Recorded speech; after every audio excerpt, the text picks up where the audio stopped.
Did you watch SmackDown this week? Probably not. You either tuned into ups and downs. Thank you very much. I appreciate it. Or you did what most people do and you watched a bunch of clips on social media, on Twitter, on Facebook, on Instagram, on whatever. But even when you were doing that, you may have noticed, there is something very different about this week's episode of SmackDown. It felt like a brand new show, and that's because it may be about to become just that, and it is part of WWE's master plan as they get ready to move to Fox. But yes, SmackDown looked utterly different this week. Why?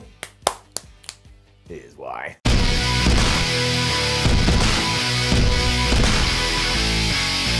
Let's run through the changes first and foremost so you can go and check them out should you so wish. And the first is nice and simple. You've probably seen it over the last few weeks, but they really pushed it into your face last night. And that is, of course, the logo. We were always going to have to change the logo because Fox does want SmackDown to feel a little bit different, a little bit special, and more like a sports-orientated product. I think they've actually achieved that, so a round of applause all around for the graphic design department for smashing it out of the park, but also it tied into the brand new graphics they were showing. They showed one for Kofi Kingston versus Brock Lesnar for the WWE title, which is going down on that first episode of the Blue Band on Fox. Well, I thought that looked pretty good too. And I get that's a weird thing to say. I mean, who looks at a graphic and goes, oh, that's exciting. It's making me feel weird in my special places. But look, as soon as I do lay my eyes on it, the first thing that goes into my brain is, yeah, I totally believe that these two people are about to kick each other's ass. And that is certainly the message you want to get out there for people that may not watch WWE. If they know they're going to see some violence, they're going to see some brutality, even through the framework of World Wrestling Entertainment or professional wrestling, then you likely have got them in the door. And believe you me too, it's not like WWE hasn't dropped the ball with these before. If you go back in time, you can find some where they've just photoshopped title belts over people's shoulder. I mean, it looks like I did it. I am not very good with Photoshop. In terms of what you saw on Tuesday, you also may have noticed that the frame rate had dropped, and that's because the frame rate had dropped. WWE likes to shoot its content in 60 frames a second, but by lowering it, the action kind of had a more cinematic feel, and this is going to be for one of two reasons. One, the long-standing rumor that Fox wanted WWE to use brand new cameras has come into effect a week early, as WWE experiments with it to see what they can do. Or two, there was a problem with the live encoding feed, which meant it seemed this way, even though it actually wasn't being shot any different. Now, nobody knows 100% why this did happen, but we will know in around about 10 days on October the 4th, because if it happens again, then yeah, it is something that WWE is doing. But forget all of that, because there was proper positives that we can take away from this episode that should set us up for a good future. We had far less camera cuts than we're used to, less shaky cam, and we tried out some new angles that were so different to what we're used to, some fans even went on their internet and went, nope, I don't like it. And I think that's a very good thing. I'm not saying that WWE used the last episode of SmackDown on USA as one big testing ground, but I do think they saw it as an opportunity to have a bit of fun. And I want to tell you this, I am ironically all in. When Raw and SmackDown finally become their own entities, I don't want them to feel anything like each other, aside from the fact that it is a professional wrestling show. New sets have been heavily hinted at, and apparently pyrotechnics and fireworks will be present on both. But aside from that, you make one red, you make one blue. But when I tune in, I want to know deep down that it's under the WWE banner, because I'm not an idiot, but I also want a small part of me, the idiot side of my brain, to go, maybe this is a brand new promotion, because whatever I watch on Mondays ain't feeling anything like what I'm watching on Fridays. I mean, that is another reason to tune in, and it goes through the creative process as well. If you do think there's a bunch of different people behind the scenes pulling all the strings, you may give it a chance. And that is doubly true when we mention the rosters. I actually do believe, I'm probably going to be proven wrong on this one, but I do believe that when we have this final brand split, it will be secured and locked down for a good while. Maybe even a whole year. Can you believe it? It also seems like Fox is planning to cut down the amount of commercials or ad breaks that we get during SmackDown, maybe even up to 10 to 20%. And why would they want to do this? Well, if you do, there are stats out there to prove that the younger demographic is more likely to watch, because, you know, the younger demographic is used to on-demand content. They don't want commercials being thrown in their face. So yeah, if ads are putting them off, then you should get rid of them, as you should the picture-in-picture, and there's more rumors to suggest that is gone. So if you enjoyed watching adverts for, I think cricket is the big one that airs in America, if you enjoyed watching like Nakamura and, I don't know, Ali having a fight, and then the cricket commercial with Sheamus over here, sorry, that's being kicked to the curb. I'm not saying that I hate adverts or commercials. I get it. It's a business. You've got to make that cash. But, you know, shifting it a little bit, why the hell not? If you want it to be a success, do whatever the hell you have to do. I guess we should take all of this with a pinch of salt because changes and ideas can be switched around in about 10 seconds. I mean, all it takes is Vince McMahon to wake up on the wrong side of the bed and go, nah, I don't want to do that anymore, and we'll never even see it happen. But I just hope it does tie into this idea that Fox do want to create something new, because I, as a long-term fan,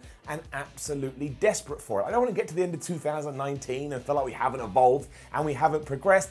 I actually think this amazing situation we have found ourselves in, where we have Raw on the USA Network and we have SmackDown on Fox, it's a glorious opportunity. It's a glorious opportunity to do something different and say, we're not the same shows as we were 6, 7, 8, 9, 10 months ago. It's the coolest thing about all of it. We've somehow got to a place where we can transition and no one is going to be surprised. In fact, more people will be surprised if we don't do this, because it's just so damn obvious. And it doesn't all have to be sweeping changes either. Even the small ones beneath the surface will tick the boxes. For example, on this week's episode of SmackDown, we had the Kabuki Warriors taking on Fire and Desire. And when Kairi Sane climbed up to the top rope and hit Mandy Rose with her insane elbow, it was one camera shot. That happened right through to the 1, 2, 3, and usually what we get is, we'd look at Kairi Sane, then we look at Mandy Rose, then we look at the crowd, then we look at the roof, then we look at the commentators, then we look at the entranceway, then we look at the video screen, then we look at the floor, and before you know it, the match is over, but you don't even understand where you are. Letting the action speak for itself is an underutilized tactic, because if you push that too much,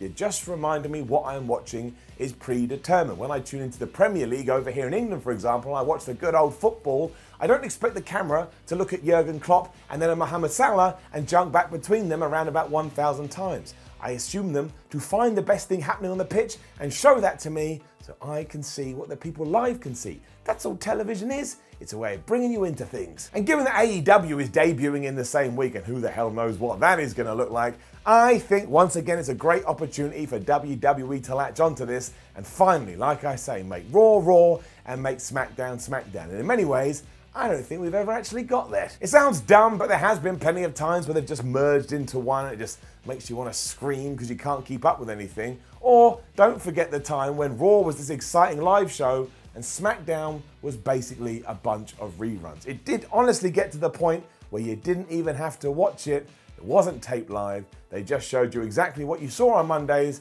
and you thought to yourself, I have wasted my life. One day I'm going to be dead, I'm going to be on my deathbed, surrounded by my friends, my family, my loved ones, my doctors, and all you're going to be thinking is, why the hell did I watch Raw twice back in 2012? We shall know more over the next couple of weeks, but I, for one, am very excited about what potentially could be in the pipeline. I think it's going to be fun, and it's just a shame the majority of the internet doesn't agree, but the majority of the internet doesn't agree. They just get mad and they moan and they look for things to pick out. So I'm just going to throw some love your way, blow you some joy, and hope that you can find at least a little piece of entertainment when you do watch Raw, when you do watch SmackDown, when you do watch AEW Impact. That's been confirmed for Tuesdays, and that starts next week on Access. Maybe you can find some love there. MLW, indie wrestling.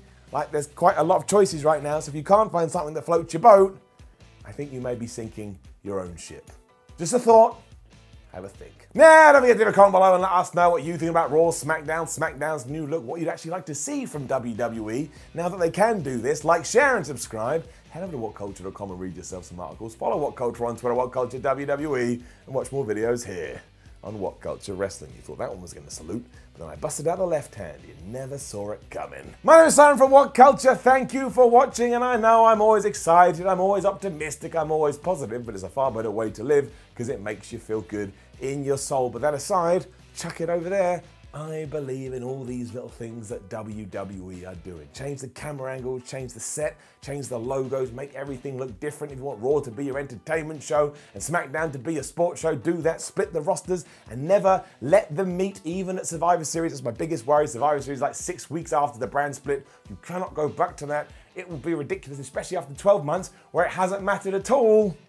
But I think we could be onto something here, and it does all start with the look and feel of the show, because that's the first thing you see when you pick up your TV remote and tune in. Even if you are a YouTube watcher, predominantly, even if you see one clip and you go, whoa, that looks different, it may encourage you to watch it live. And that is exactly what Fox wants. It's why they spent $1 billion on professional wrestling. They believe even putting it on Friday nights which is not the best night in the world for any television show, that people will watch it live. They don't want DVRs, they want you there. And that is the point.